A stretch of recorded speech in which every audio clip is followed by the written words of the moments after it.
Guys, we're going to go ahead and read the next chapter in Knights of the Ninjas. We are on chapter 3. So far, what's happened is Jack and Annie found the treehouse again. They found a note from Morgan Le Fay. They have to go into the ninja book to find out if they can rescue her, if she's in trouble or something. And they know they have to find 4 things, and they don't know what those 4 things are. So I'm going to read chapter 3. It is called Yay!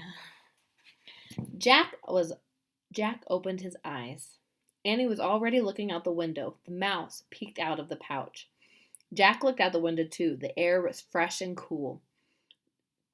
The tree house was in a tree with white flowers. The tree was in a grove of trees on the side of a mountain. Nearby, a wild stream rushed downhill. 2 ninjas were standing on rocks near the water. They were staring at the valley below. One ninja was tall. The other was short. They wore black pants and shirts. They had black scarves around their heads and swords strapped to their backs. It was exactly like the picture in the book. Jack crouched below the window. "Be careful," he whispered. "Don't let them see you." "Why not?" Annie whispered back. "They might think we're some kind of enemy," said Jack quietly. Annie crouched beside him. Jack pushed his glasses into place. Now he was going to look at the ninja book. He picked up the book. He turned to the beginning. He read. Very little is known about the shadowy warriors called ninjas. Historians believe that ninjas lived in Japan between the 14th and 17th centuries. Both men and women were ninjas. Sometimes they fought to protect their families. Sometimes warlords hired them to be spies. "Wow," whispered Jack. "We're in Japan hundreds of years ago." Jack opened his backpack. He pulled out his notebook and pencil. He liked to take notes. He wrote, "Ninjas were warriors in old Japan." "Jack," whispered Annie, "they're looking up. I think they know we're here." Jack peeked over the windowsill. His eyes met the dark eyes of the tall ninja. "Eh!" cried the ninja. He dashed toward the tree. The other ninja followed. "Oh, no," said Jack. "Oh, no," said Annie. "We've got to go. Where's the Pennsylvania book?" He and Annie looked around wildly, but where was the book about Pennsylvania? It had the picture of the Frog Creek woods in it. Jack and Annie couldn't get home without it. "It's not anywhere," cried Annie. "We've got to do something fast," said Jack. "Pull up the ladder." He and Annie grabbed the top of the rope ladder. They pulled the ladder into the tree house. But the tall ninja leaped at the tree trunk. Then he started climbing up the tree. The short ninja followed. They climbed just like cats. Jack and Annie huddled in a corner. The ninjas climbed into the treehouse. Neither made a sound. Look at those ninjas go. That's the end. Let's go ahead and read chapter 4. I'm very curious to see what happens. Chapter 4 is called Captured. Oh no, Jack and Annie are in trouble. The ninjas pulled iron bands off their hands. The bands had spikes like claws on them. "That's how they climbed the tree," Annie whispered to Jack. The ninjas stared at Jack and Annie with dark, piercing eyes. The rest of their faces were covered by their scarves.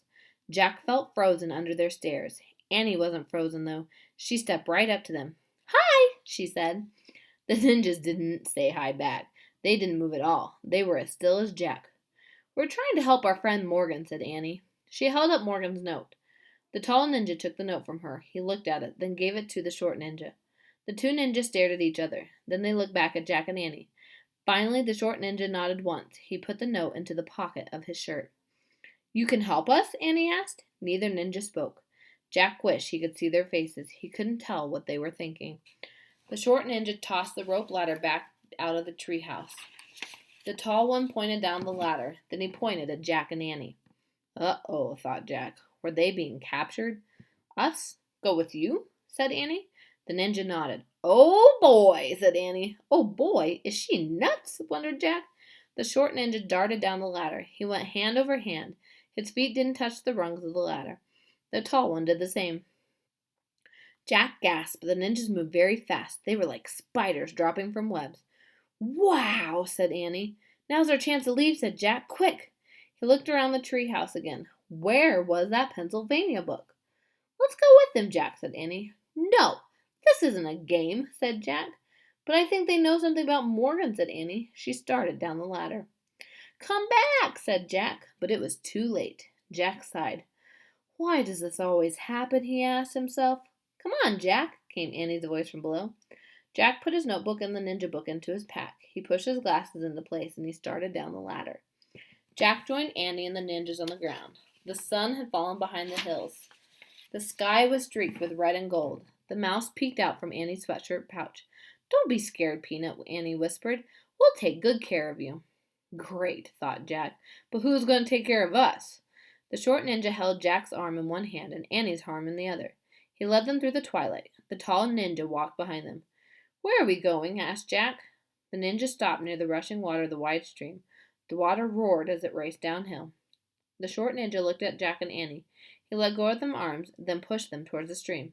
You want us to cross it? Shouted Annie. The ninja nodded. Then he and the short ninja stepped into the wild stream. They started wading across. Let's run back to the tree house, said Jack. No, we have to follow them, said Annie, for Morgan's sake.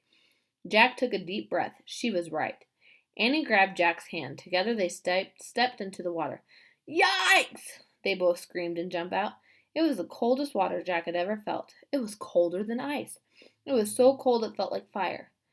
I can't go back in, said Annie, shivering. Me neither, said Jack. I'll have a heart attack. The ninjas looked at Jack and Annie. Then they turned around and came back. The tall ninja grabbed Jack. Help! Cried Jack. But the ninja lifted Jack high into the air and put him on his shoulder. The short ninja put Annie on his shoulders. Then the two ninjas stepped into the stream again. The icy wild water swirled around them. It went up to the short ninja's waist, but the ninjas moved through the stream as calmly as two sailing ships. There you can see Jack and Annie wading through the water with the ninjas. All right, that's the end of the chapter. For today's writing assignment, predict what's going to happen next, and then tell me, would you try to run away, run back, get away from the ninjas, or would you have gone with them like Annie? So go to your reading journal and respond in a full sentence. Remember capital letter and punctuation period. What do you think is going to happen next? And then are you like Jack or are you like Annie? Would you try to run away from the ninjas or would you go with them very calmly? All right, guys, have a great afternoon.